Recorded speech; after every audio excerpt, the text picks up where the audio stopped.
Good non everyone.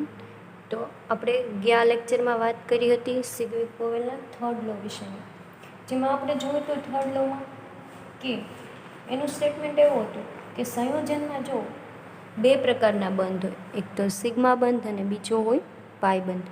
તો સંયોજનનો આકાર છે એ કયા બંધ ઉપર આધાર રાખે?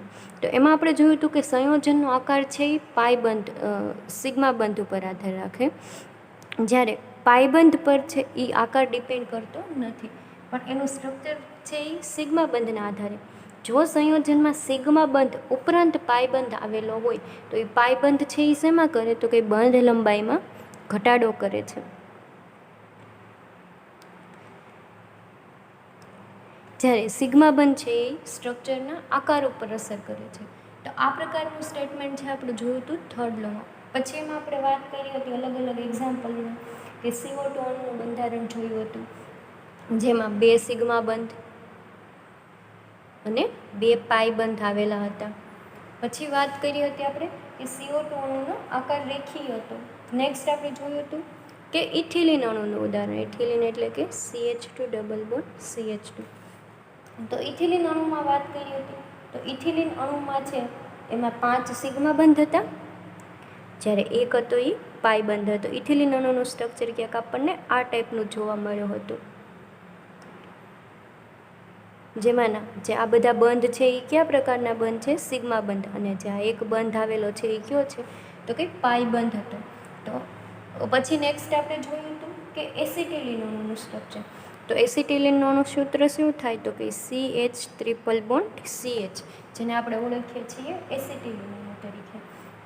હવે એસિટિલિન અણુમાં મધ્યસ્થ પરમાણુ કાર્બન પરમાણુ, એના સ્ટ્રક્ચરની વાત કરી હતી. તો એસિટિલિનનું સ્ટ્રક્ચર આપણને કંઈક આ ટાઈપનું જોવા મળતું હતું, 3 સિગ્મા બંધ અને આજુબાજુમાં બંને છે એક હાઇડ્રોજન બંધ આવેલા હતા. એમાંના જે આ બંને છે એ સિગ્મા બંધ, આ સિગ્મા બંધ, પછી આ છે એ પાઈ બંધ અને આ છે એ પાઈ બંધ, જ્યારે મિડલનો એક બોન્ડ છે એ સિગ્મા બંધ પ્રકારનો હતો. તો આપણે આ વાત કરી હતી એસિટિલિન અણુની, જેમાં છે એ ટોટલ કેટલા સિગ્મા બંધ? તો કે 3 સિગ્મા બંધ અને 2 છે એ પાઈ બંધ આવેલા હતા. પછી નેક્સ્ટ આપણે જોયું હતું કે SO2 અણુનું સ્ટ્રક્ચર, કે SO2 અણુમાં S છે એ મધ્યસ્થ પરમાણુ અને આજુબાજુમાં 2 છે એ ઓક્સિજન પરમાણુ જોડાયેલા હતા. એમાં પણ છે એ તો કે એમાં 2 સિગ્મા બંધ હતા અને 2 છે એ પાઈ બંધ જોવા મળતા હતા. શેમાં? તો કે SO2 અણુમાં છે. પછી SO2 અણુનું સ્ટ્રક્ચર ક્યાંક આપણને આ ટાઈપનું જોવા મળ્યું હતું કે ઓક્સિજન પરમાણુ છે આજુબાજુમાં જોડાયેલા હતા, જ્યારે S છે એ મધ્યસ્થ પરમાણુ તરીકે જોડાયેલો હતો. પછી વાત આપણે કરી હતી SO2 પછી તો કે SO3 અણુની રચના. હવે SO3 અણુમાં પણ મધ્યસ્થ પરમાણુ છે એ સલ્ફર પરમાણુ.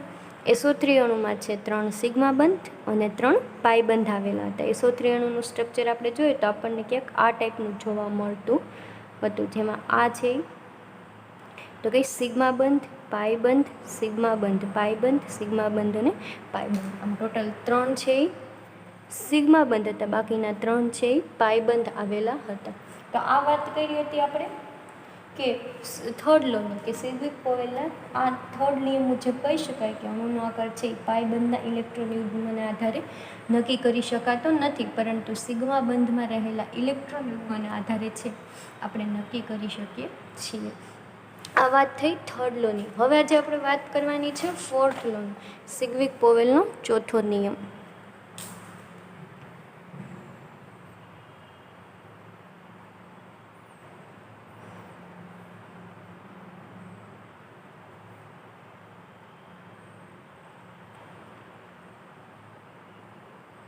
આ યુનિટમાં આપણે ટોટલ જોવાના છે છ ટાઈપના નિયમ છે સિગ્વિક પોવેલના.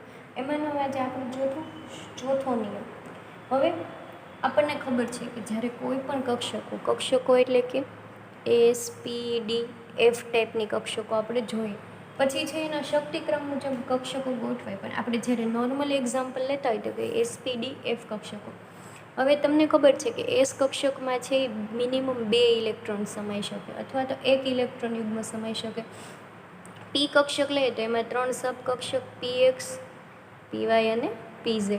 તો ત્રણેય કક્ષકોમાં છે એ કેટલા ઇલેક્ટ્રોન? તો કે PX માં 2, PY માં 2 અને પીઝેડમાં 2 ઇલેક્ટ્રોન. આમ ટોટલ છે 3 ઇલેક્ટ્રોન યુગ્મ સમાઈ શકે અને 6 ઇલેક્ટ્રોન સમાઈ શકે. એવી રીતના છે ડીમાં 5 છે, એફમાં છે એ 7 સબકક્ષક એટલે કે 14 ઇલેક્ટ્રોન સમાઈ શકે, જ્યારે ડીમાં છે એ 10, એફમાં છે એ મિનિમમ 14 ઇલેક્ટ્રોન સમાઈ શકે. જો આ બધી કક્ષકોમાં છે એસમાં 2, પીમાં 6, ડીમાં 10 અને એફમાં 14 ઇલેક્ટ્રોન સમાયેલા હોય ત્યારે આપણે કહી શકીએ કે કક્ષકો પૂર્ણ છે.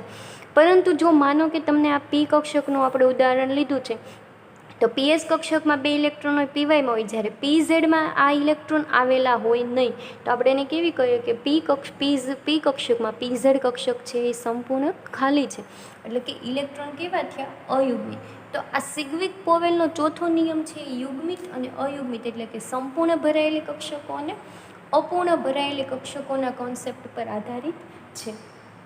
તો આ નિયમમાં એવું કહેવામાં આવે છે કે જો અપૂર્ણ રીતે ઇલેક્ટ્રોનથી ભરેલ સંયોજકતા કોષમાં રહેલા ઇલેક્ટ્રોન વચ્ચે થતા અપાકર્ષણ કરતાં પૂર્ણ રીતે ઇલેક્ટ્રોન યુગ્મથી ભરાયેલા સંયોજકતા કોષમાં ઇલેક્ટ્રોન યુગ્મ વચ્ચેનું થતું અપાકર્ષણ વધારે હોય છે.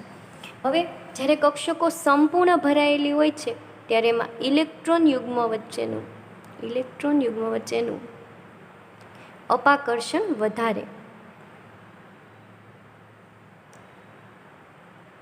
ક્યારે? જ્યારે કક્ષક છે એ સંપૂર્ણ ભરાયેલી હોય ત્યારે ઇલેક્ટ્રોન યુગ્મ વચ્ચેનું અપાકર્ષણ વધારે, અને જ્યારે કક્ષક છે એ અપૂર્ણ ભરાયેલી હોય ત્યારે ઇલેક્ટ્રોન યુગ્મ વચ્ચેનું અપાકર્ષણ ઓછું જોવા મળે છે.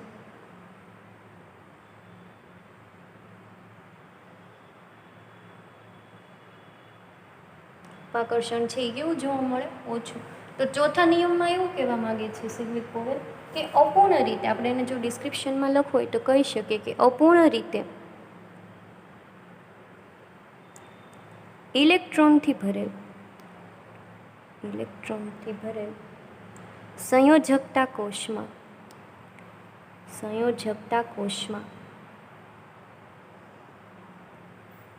રહેલા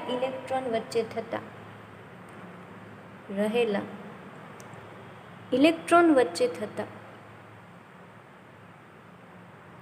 અપાકર્ષણ કરતાં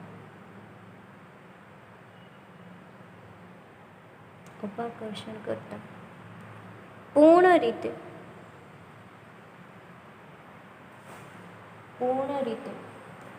ઇલેક્ટ્રોન યુગ્મથી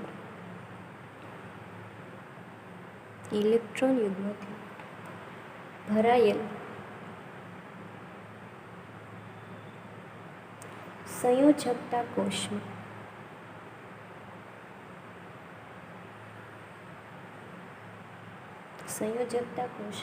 ઇલેક્ટ્રોન યુગ્મ વચ્ચે થતું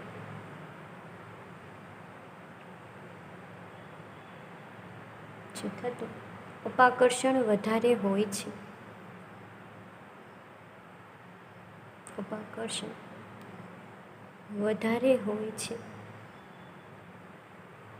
તો આ હતું એના 4th લોનું સ્ટેટમેન્ટ કે જો ઇલેક્ટ્રોનની કક્ષકો અપૂર્ણ ભરાયેલી હોય તો અપાકર્ષણ ઓછું, જ્યારે ઇલેક્ટ્રોનની કક્ષકો સંપૂર્ણ ભરાયેલી હોય તો ઇલેક્ટ્રોન યુગ્મ વચ્ચેનું અપાકર્ષણ છે એ વધારે જોવા મળે છે.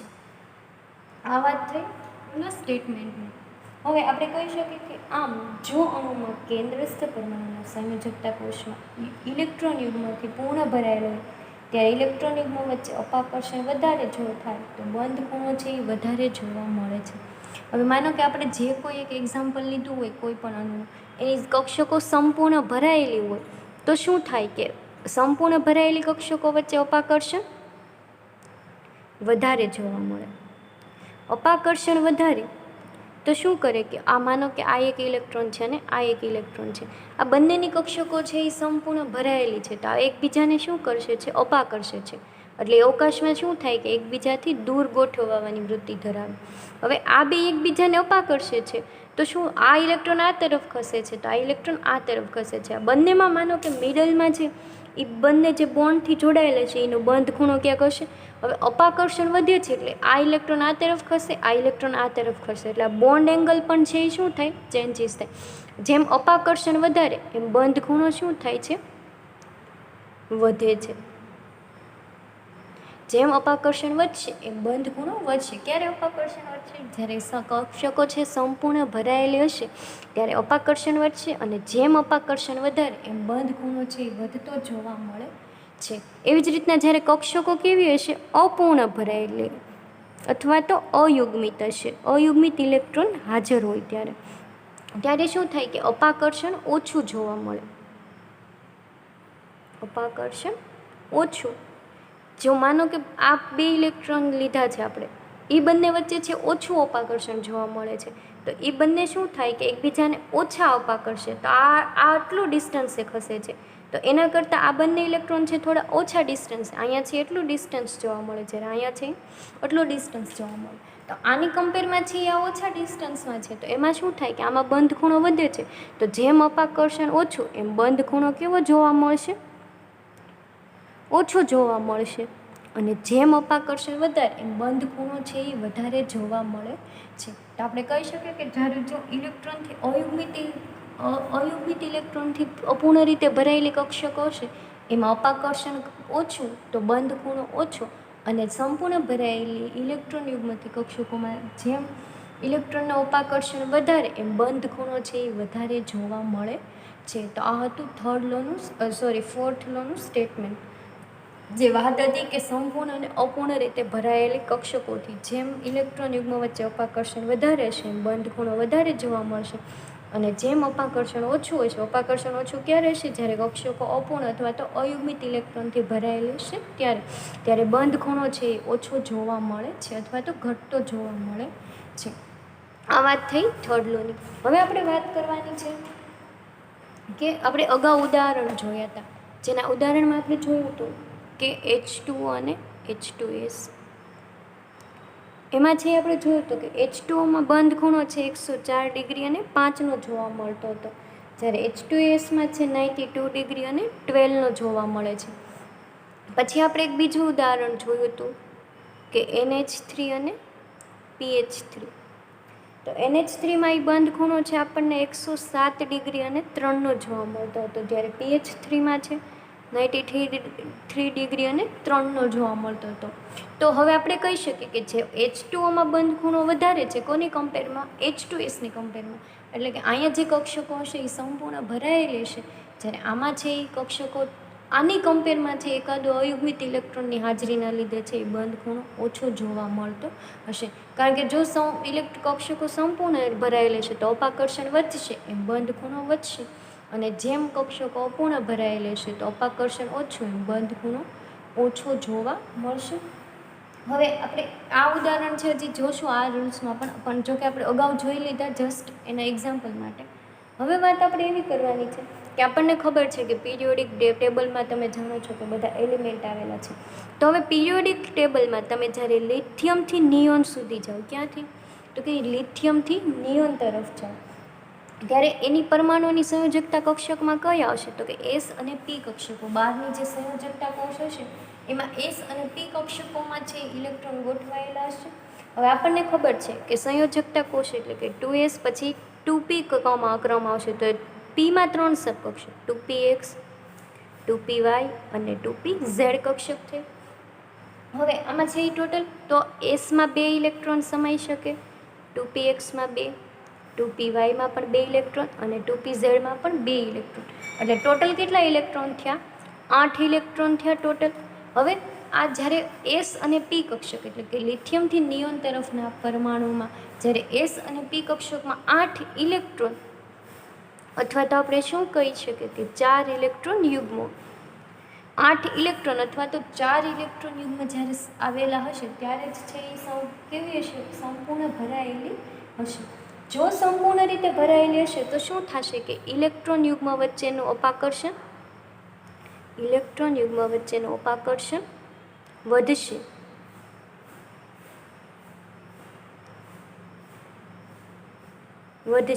ત્યારે બંધ ખૂણો છે એ કેવો જોવા મળશે? તો બંધ ખૂણો પણ વધતો જોવા મળશે, કે બંધ ખૂણો પણ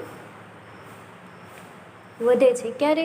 જ્યારે આ કક્ષકોમાં 8 ઇલેક્ટ્રોન અથવા તો 4 ઇલેક્ટ્રોન યુગ્મ આવેલા હશે તો ઇલેક્ટ્રોન યુગ્મ વચ્ચેનું અપાકર્ષણ વધશે એમ બંધ ખૂણો પણ વધશે. જો ઇલેક્ટ્રોન અપૂર્ણ ભરાયેલા હશે તો અપાકર્ષણ ઘટશે અને બંધ ખૂણો છે એ કેવો જોવા મળશે આપણને? ઘટતો જોવા મળશે. બરાબર. આ વાત થઈ કે લિથિયમથી નિયોન તરફ જતા પરમાણુ. હવે આપણે વાત કરવાની છે કે તમે જ્યારે પિરિયોડિક ટેબલમાં સોડિયમથી આર્ગોન તરફ જાઓ છો, ક્યાંથી? તો કે સોડિયમથી આર્ગોન તરફ જતા. હવે સોડિયમથી તમે આર્ગોન તરફ જાઓ છો ત્યારે આપણી પાસે એની સંયોજકતા કોષમાં આવશે એસ, પી અને ડી કક્ષકો. હવે એસ કક્ષકોમાં આપણને ખબર છે કે એક જ સબકક્ષક છે એસમાં. પીમાં તો કે 2px 2py અને 2pz કક્ષકો આવશે. સોરી, અહીંયા કક્ષકો કઈ આવશે? તો કે 1s 3p અને 5d કક્ષકો. તો આ 1s કક્ષક, આ 3px 3py અને 3pz કક્ષક. હવે ડીમાં કેટલી સબકક્ષકો છે આપણી પાસે? 5 સબકક્ષકો જોવા મળે. 5. હવે આ 5 સબ એસમાં 2 ઇલેક્ટ્રોન અહીંયા સમાય છે, 3pxમાં પણ 2, 3pyમાં પણ 2 ઇલેક્ટ્રોન, 3pzમાં પણ 2 અને આ ડીની બધી કક્ષકો છે એમાં પણ કેટલા ઇલેક્ટ્રોન સમાશે? મિનિમમ 2. એટલે ટોટલ કેટલા ઇલેક્ટ્રોન થયા? 10 ઇલેક્ટ્રોન. પીમાં ટોટલ 6 ઇલેક્ટ્રોન થયા અને એસમાં છે એ ટોટલ 2 ઇલેક્ટ્રોન. હવે આપણે કહી શકીએ કે આમાં છે એ ટોટલ 18 ઇલેક્ટ્રોન. ક્યારે? જ્યારે એસ, પી અને ડી કક્ષકો મળે ત્યારે જો ટોટલ 18 ઇલેક્ટ્રોન અથવા તો 18 ઇલેક્ટ્રોન અથવા 9 ઇલેક્ટ્રોન યુગ્મ, 18 ઇલેક્ટ્રોન અથવા તો જો 9 ઇલેક્ટ્રોન યુગ્મ આવેલા હોય તો જ તે આ બધી કક્ષકો છે કેવી હશે? સંપૂર્ણ ભરાયેલી હશે. અને જો સંપૂર્ણ ભરાયેલી હશે તો ઇલેક્ટ્રોન યુગ્મ વચ્ચેનું અપાકર્ષણ વધશે, એમ બંધ ખૂણો વધશે. પણ માનો કે આ કક્ષકોમાં છે એ ડી કક્ષકોની કક્ષકો જ્યારે ખાલી જોવા મળે ત્યારે આપણે કહી શકીએ કે ઇલેક્ટ્રોન યુગ્મ એટલે કે કક્ષકો અપૂર્ણ રીતે ભરાયેલી હોવાથી અપાકર્ષણ કેવું થશે? જ્યારે કક્ષકો અપૂર્ણ હશે ત્યારે અપાકર્ષણ ઓછું, એમ બંધ ખૂણો કેવો જોવા મળશે? નાનો. બરાબર. જેમ કક્ષકો અપૂર્ણ એમ અપાકર્ષણ ઓછું અને બંધ ખૂણો છે એ કેવો? ઘટતો જોવા મળશે. તો આ વાત આવડી કે કઈ રીતના છે જ્યારે કક્ષકો સંપૂર્ણ ભરાયેલી હોય કે અપૂર્ણ. અને જોયું આપણે પિરિયોડિક ટેબલમાં કે લિથિયમથી નિયોન સુધી કઈ કક્ષકો આવે અને સોડિયમથી આર્ગોન તરફ જતા કઈ કક્ષકો આવે એ છે. આના આધારે આપણે સમજી લીધા. હવે આપણે એક્ઝામ્પલ જોવાનું છે કે H2O અને H2S અણુનું આપણે વાત કરવાની છે. હવે H2O અને H2Sમાં બંધ ખૂણો.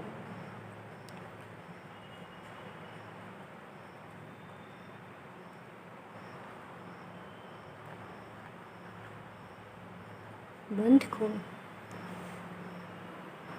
તો એમાં આપણે પહેલાં વાત કરશું H2O. પહેલાં આપણે એક્ઝામ્પલ લેશું H2Oનું. હવે H2Oમાં છે એ મધ્યસ્થ પરમાણુ કયો આવશે? ઓક્સિજન પરમાણુ છે એ કેવો છે? મધ્યસ્થ પરમાણુ થશે.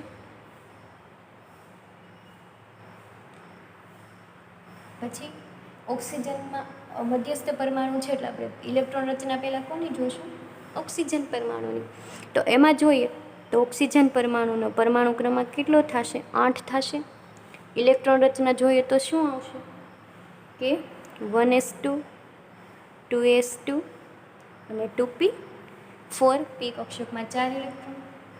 હવે આપણે આ રચનાને છે આવી રીતના પણ બતાવી શકીએ કે ઓક્સિજનનો પરમાણુ ક્રમાંક 8. 1sની જગ્યાએ આપણે હિલિયમ પણ લઈ શકીએ, 2s2 અને 2p4. આપણને ખબર છે કે એસમાં છે એ કેટલી કક્ષકો ઇલેક્ટ્રોન સમાઈ શકે? તો કે 2. તો આપણે આ રચનાને આવી રીતના બતાવીએ તો હિલિયમ એઝ ઇટ ઇઝ. આ 2s કક્ષક એમાં કેટલા ઇલેક્ટ્રોન છે? 2 ઇલેક્ટ્રોન આવેલા છે. હવે પીમાં છે એ 3 સબકક્ષક 2px 2py અને 2pz. તો આ પી કક્ષક આપણે અહીંયા બતાવીએ કે આ 2p કક્ષક. 2p કક્ષકમાં ટોટલ કેટલા છે? તો કે 2px 2py અને z કક્ષક. આ છે 2px 2p1 2pz. હવે આમાં છે એ 4 આવેલા છે, તો પહેલો ઇલેક્ટ્રોન બધી કક્ષકોમાં એક એક ગોઠવાશે અને ચોથો ઇલેક્ટ્રોન છે એ ક્યાં ગોઠવાશે? 2ps કક્ષકમાં. તો અહીંયા આપણે જોઈએ કે આ પીની 2 કક્ષકો છે એ કેવી છે? અયુગ્મિત છે. એમાં ઇલેક્ટ્રોન છે એ યુગ્મિત અવસ્થામાં છે નહીં. હવે જ્યારે આ 2s કક્ષકનો અને 2ps કક્ષકનો એ કેવો છે? લોન પેર ગણી શકીએ આપણે કે કોઈ બીજા ઇલેક્ટ્રોન સાથે છે એ બંધ બનાવવામાં ભાગ લેતો નથી. તો આપણને ખબર છે કે ઓક્સિજન પાસે 2 લોન પેર ઇલેક્ટ્રોન યુગ્મ આવેલા છે. તો આ 2 લોન પેર ક્યાં છે? આ 2s કક્ષકનો અને 2p કક્ષકના છે એ લોન પેર ઇલેક્ટ્રોન યુગ્મો છે. હવે જ્યારે H2O અણુ બનશે, તો કે H2O અણુ બનશે ત્યારે H પરમાણુ એટલે કે હાઇડ્રોજન પરમાણુ ક્યાં જોડાશે? તો કે જે 2pyની કક્ષક ખાલી છે ત્યાં, અને એક હાઇડ્રોજન છે એ બીજી 2pzની એક કક્ષક ખાલી છે ત્યાં ગોઠવાઈ જશે. કોનો? તો કે હાઇડ્રોજનનો પરમાણુ. હવે જ્યારે H2O અણુ બનશે ત્યારે રચના કંઈક આવી જોવા મળશે કે helium as it is 2s કક્ષકમાં એક કેવા છે? ઇલેક્ટ્રોન યુગ્મિત છે, એટલે એ કાંઈ છે એ બંધ બનાવવામાં ભાગ લેશે નહીં. હવે આ છે એ 2pની કક્ષકો, તો અહીંયા છે એ 2px કક્ષક તો સંપૂર્ણ ભરાયેલી છે. પછી આ 2pyમાં એક ઇલેક્ટ્રોન છે અને એક ઇલેક્ટ્રોન છે 2pzમાં. હવે જ્યારે હાઇડ્રોજનનો પરમાણુ જોડાશે ત્યારે એ ક્યાં જોડાશે? તો કે 2py કક્ષકમાં, અને એક છે એ 2pz કક્ષકમાં. કોણ જોડાશે? હાઇડ્રોજનનો પરમાણુ જોડાય અને શેની રચના કરે છે? H2O અણુની રચના છે એ પૂર્ણ કરે છે. હવે આપણે આમાં જોઈએ તો આમાં 2s અને 2p કક્ષકો, એ બધી કક્ષકો કેવી છે? સંપૂર્ણ ભરાયેલી, એટલે કે અપૂર્ણ એક પણ કક્ષક છે નહીં. તો આમાં આપણે કહી શકીએ કે આ જેનું અષ્ટક પૂર્ણ થઈ ગયું છે, એટલે કે આમાં ઇલેક્ટ્રોન કેવા છે? બધા યુગ્મિત છે. એટલે યુગ્મિત આ ચોથા નિયમ મુજબ જોઈએ તો આપણે જોયું કે જ્યારે કક્ષકો સંપૂર્ણ ભરાયેલી છે, એટલે સંપૂર્ણ ભરાયેલી કક્ષકો વચ્ચે ઇલેક્ટ્રોન યુગ્મ વચ્ચેનું અપાકર્ષણ કેવું જોવા મળશે? વધતું જોવા મળશે. તેથી બંધ ખૂણો પણ કેવો જોવા મળશે? વધતો છે એ જોવા મળશે. તો જોઈએ આપણે કે H2Oનું સ્ટ્રક્ચર. H2Oની રચના, એમાં મધ્યસ્થ પરમાણુ કયો આવશે? ઓક્સિજન પરમાણુ. ઓક્સિજન પરમાણુ પાસે 2 લોન પેર ઇલેક્ટ્રોન યુગ્મ આવેલા છે. એક હાઇડ્રોજનનો પરમાણુ છે અહીંયા બંધ બનાવશે, એક હાઇડ્રોજનનો પરમાણુ છે અહીંયા બંધ બનાવશે, અને અપાકર્ષણ હોવાથી બંધ ખૂણો કેટલો જોવા મળશે? 104 ડિગ્રી અને 5નો છે એ બંધ કોણ જોવા મળે છે. હવે વાત કરીએ આપણે તો કે H2s અણુની. H2O તો આપણે જોઈ લીધું, તો હવે આપણે વાત કરીએ કે H2s અણુની. H2s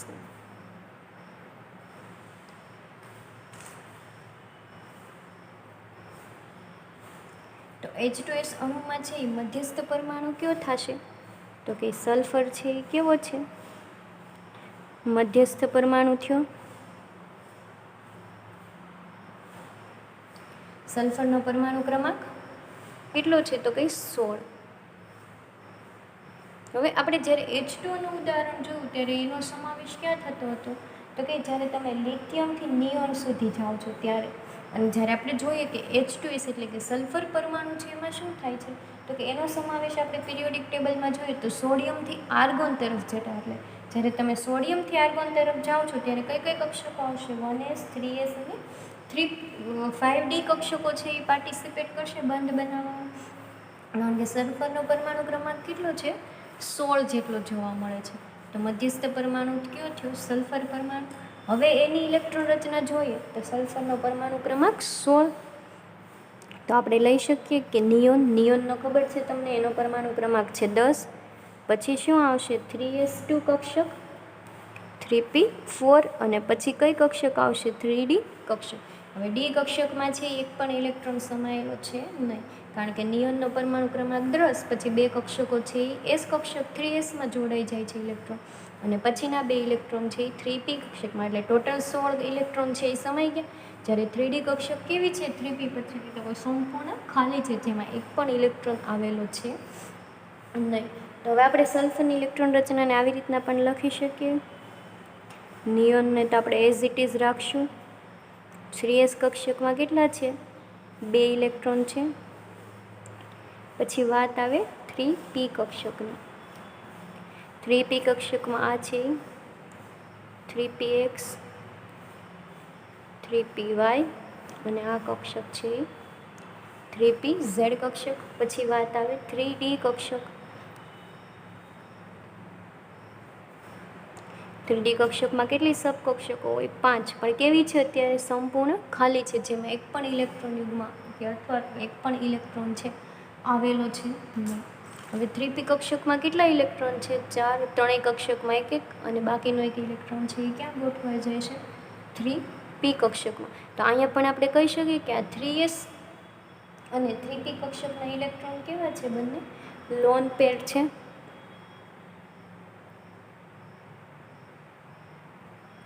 લોન પેર થયા કારણ કે એ કેવા છે? સંપૂર્ણ ભરાયેલા, કે બંધ બનાવવામાં છે એ ભાગ લેતા નથી. હવે જ્યારે સલ્ફર એનો પરમાણુ જોડાશે તો એ ક્યાં જોડાશે? કે પહેલું અહીંયા જે 3py કક્ષકમાં એક ઇલેક્ટ્રોન ખાલી છે ત્યાં, અને બીજો હાઇડ્રોજનનો પરમાણુ ક્યાં જોડાશે? એક 3pyમાં, અને બીજો હાઇડ્રોજનનો પરમાણુ ક્યાં જોડાશે? 3pz કક્ષકમાં. જે pની કક્ષકો ખાલી છે પહેલાં ત્યાં જોડાશે. તો હવે જ્યારે H2Sનો અણુ બને છે ત્યારે આપણે જોઈએ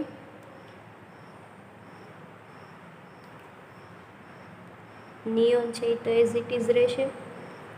3s કક્ષકમાં બંને ઇલેક્ટ્રોન યુગ્મિત છે. પછી વાત આવે 3p કક્ષકની, અને આ છે એ આપણી 3d કક્ષક.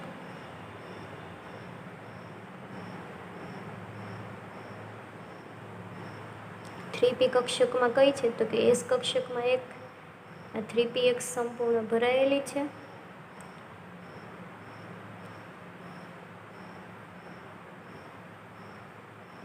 અને આ છે 3pz. હવે જ્યારે હાઇડ્રોજનનો પરમાણુ જોડાશે તો એ ક્યાં જોડાશે? તો કે જે એક પરમાણુ છે એ અહીંયા જોડાશે. અહીંયા હાઇડ્રોજનનો એક પરમાણુ જોડાનો અને એક પરમાણુ હાઇડ્રોજનનો અહીંયા જોડાનો. બે હાઇડ્રોજનના પરમાણુ ક્યાં જોડાના? તો એક છે એ 3py કક્ષકમાં અને એક છે એ 3pz કક્ષકમાં જોડાય અને શેની રચના કરી? H2S અણુની છે એ રચના કરી. હવે આપણે જોઈએ તો કે અહીંયા છે એ ડી કક્ષક, એટલે કે સંપૂર્ણ કેવી છે? ખાલી છે. કારણ કે આની સંયોજકતા કોષમાં જુઓ તો કઈ કક્ષકો આવશે? 3p અને 5d કક્ષક અહીંયા આવશે. હવે ડી કક્ષક છે એ કેવી છે? ઇલેક્ટ્રોનથી સંપૂર્ણ ખાલી, એટલે કે અપૂર્ણ રીતે ભરાયેલી હોવાથી એમાં અપાકર્ષણ છે એ કેવું જોવા મળશે? તો કે સંપૂર્ણ ભરાયેલી કક્ષકો કરતાં છે એ અપૂર્ણ ભરાયેલી કક્ષકોમાં અપાકર્ષણ ઓછું જોવા મળશે. એટલે H2Sમાં છે એ H2Oની કમ્પેરમાં બંધ ખૂણો કેવો જોવા મળશે? થોડોક ઓછો જોવા મળશે. જ્યારે H2Oમાં છે એ કક્ષકો સંપૂર્ણ ભરાયેલી હતી, જ્યારે H2Sમાં સંપૂર્ણ કક્ષકો કેવી છે? ખાલી છે. એટલે એમાં છે એ બંધ ખૂણો થોડોક ઘટતો જોવા મળશે. તો આપણે જોઈએ કે H2S અણુની રચના, એનો શેપ કેવો હોય? તો S પરમાણુ છે એ મધ્યસ્થ પરમાણુ, એની પાસે છે આ બે લોન પેર ઇલેક્ટ્રોન યુગમાં આવેલા છે, અને હાઇડ્રોજનનો પરમાણુ છે એ ક્યાં જોડાશે? આવી રીતના. એમાં છે એ શું થાય? તો કે બંધ ખૂણો જોવા મળે છે 92 ડિગ્રી અને 12 આસપાસ છે એ જોવા મળે છે. તો હવે આપણે કહી શકીએ કે અહીંયા છે આપણે H2Oમાં બંધ ખૂણો, અને વાત કરી H2S. H2Oમાં છે આપણને બંધ ખૂણો કેટલો જોવા મળ્યો હતો? 104 ડિગ્રી અને 5નો. જ્યારે H2Sમાં છે તો કે 92 ડિગ્રી અને 12 જેટલો છે એ જોવા મળે છે. હવે આપણે કહી શકીએ કે H2Oમાં છે એ સંપૂર્ણ કક્ષકો, સંયોજકતા કોષમાં છે એ બધી કક્ષકો ઇલેક્ટ્રોનથી સંપૂર્ણ ભરાયેલી હતી. ભરાયેલી કક્ષકો હોય એટલે ઇલેક્ટ્રોન યુગ્મ વચ્ચેનું અપાકર્ષણ વધારે. એમ બંધ ખૂણો છે એ કેવો જોવા મળતો હતો? વધારે જોવા મળતો હતો. અને H2Sમાં છે એ આપણે જોયું હતું કે આ ડી કક્ષક કેવી હતી? ખાલી હતી. એટલે ઇલેક્ટ્રોન વચ્ચેનું અપાકર્ષણ ઓછું. એમ બંધ ખૂણો છે એ કેવો જોવા મળે છે? થોડોક નાનો જોવા મળે છે. તો આ હતો કે સિગ્વિક પોવેલનો 4th લો, કે જેમાં આપણે જોવામાં આવ્યું કે જેમ સંયોજકતા કોષમાં સંપૂર્ણ ભરાયેલી કક્ષકો વચ્ચેથી ઇલેક્ટ્રોન વચ્ચેનું અપાકર્ષણ વધારે, જ્યારે ઇલેક્ટ્રોનથી અપૂર્ણ ભરાયેલી કક્ષકો વચ્ચે છે ઇલેક્ટ્રોન યુગ્મ વચ્ચેનું અપાકર્ષણ ઓછું. જેમ સંયોજકતા કોષમાં ઇલેક્ટ્રોન યુગ્મ વચ્ચેનું અપાકર્ષણ વધારે એમ બંધ ખૂણો વધારે, અને જેમ ઇલેક્ટ્રોન યુગ્મ વચ્ચેનું અપાકર્ષણ ઓછું એમ બંધ ખૂણો કેવો જોવા મળે છે? ઓછો જોવા મળે છે. તો આ વાત કરીએ આપણે H2 અને H2S અણુની.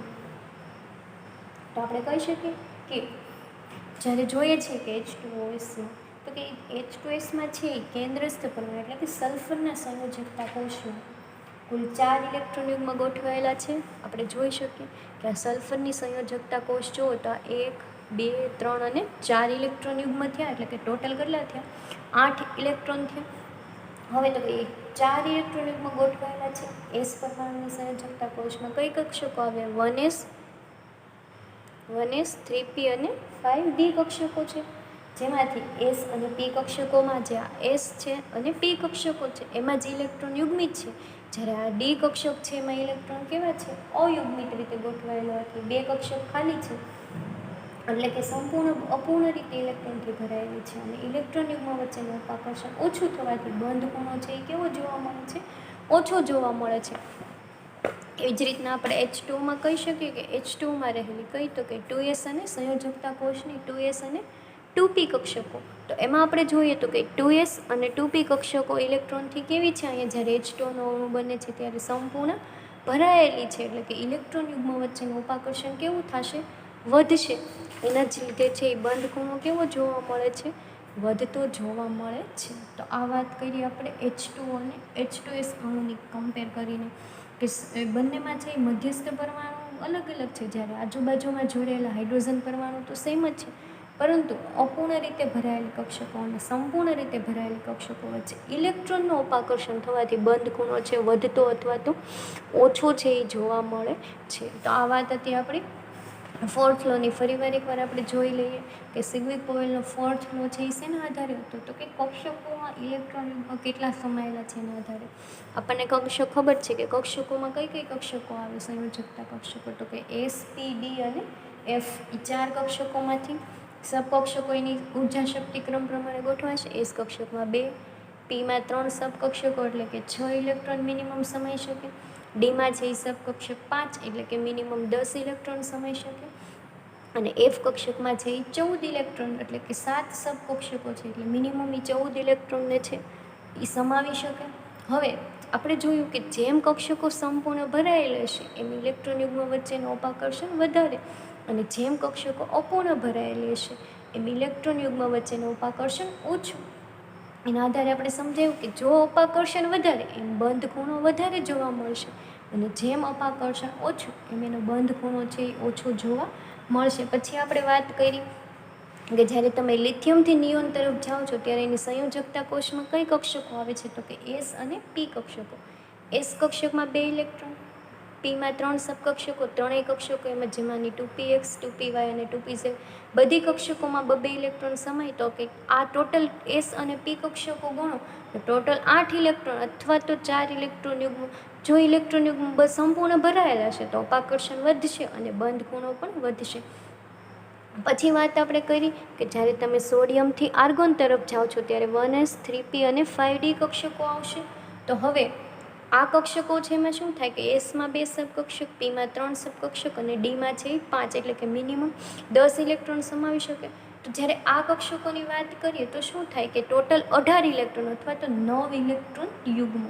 જો 18 ઇલેક્ટ્રોન અથવા તો 9 ઇલેક્ટ્રોન યુગ્મ વચ્ચે ભરાયેલી હશે તો નહીં ખાલી હોય એકાદી તો કક્ષકો કેવી ગણાશે? અપૂર્ણ. એમ અપાકર્ષણ ઓછું અને બંધ ખૂણો છે એ કેવો જોવા મળશે? ઓછો અથવા તો નાનો છે એ જોવા મળશે. પછી આપણે એક્ઝામ્પલ દ્વારા જોયું કે H2 અને H2S અણુનું. તો હવે પછીનું બીજું એક નેક્સ્ટ એક્ઝામ્પલ જોશું આપણે નેક્સ્ટ લેક્ચરમાં. આજના લેક્ચર પૂરતી એટલું જ.